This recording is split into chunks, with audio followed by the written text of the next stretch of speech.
Hey everyone, it's ACP from Duelist here again, and I'm back with another LackeyDGZ guide.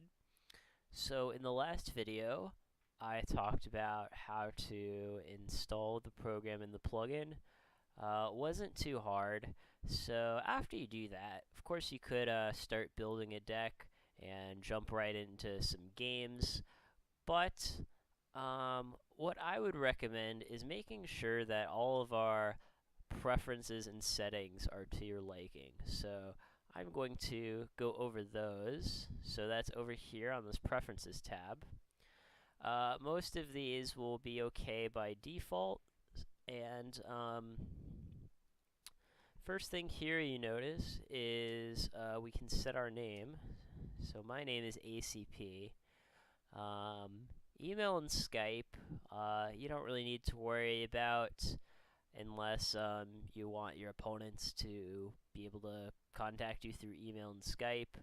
We can set some sort of public note on our account. You know, I could say, "Hi, my name is ACP, and I'm the best duelist." This is just color for our name. We can change that. Here we can upload an avatar. We can either do that from our computer, or actually here I think these are some avatars that they just have online. So I don't know, I could choose Jaguar and choose that avatar. Go back here and you see that I have a Jaguar avatar. Or you can upload your own from a URL. They do have to be 100 by 100 JPEG files. I believe that is exact. You can't do 99 by 99. So after we do that, I'm going to go ahead and click Save. And now we're going to go to Appearance. I like having timestamps on my chat log, so I'm going to click that. Most of this stuff we can leave, just leave where it is. We can change our zone background.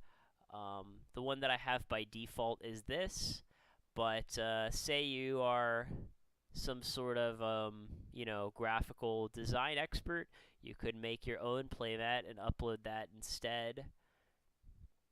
So that's something that you can do. Fonts and stuff you don't really want to mess with.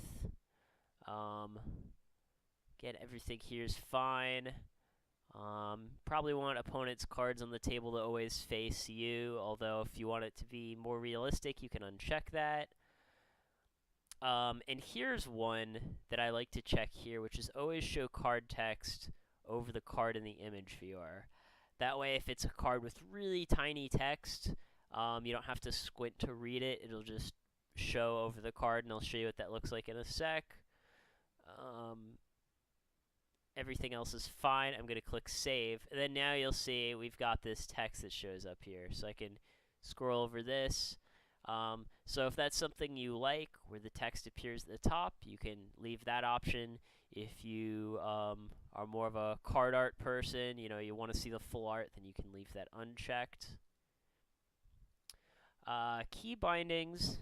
I don't usually mess with these. These are a bunch of different shortcuts, and if you don't like some of these shortcuts, then you can make your own. If you want host to be Shift plus H instead of Control plus H, you can do that. Chat here, these are some default ones that I made. It was a well-fought duel, my friend. If you don't like some of these messages, you don't think you'll use them, you can go ahead and add your own. These are, again, just shortcuts.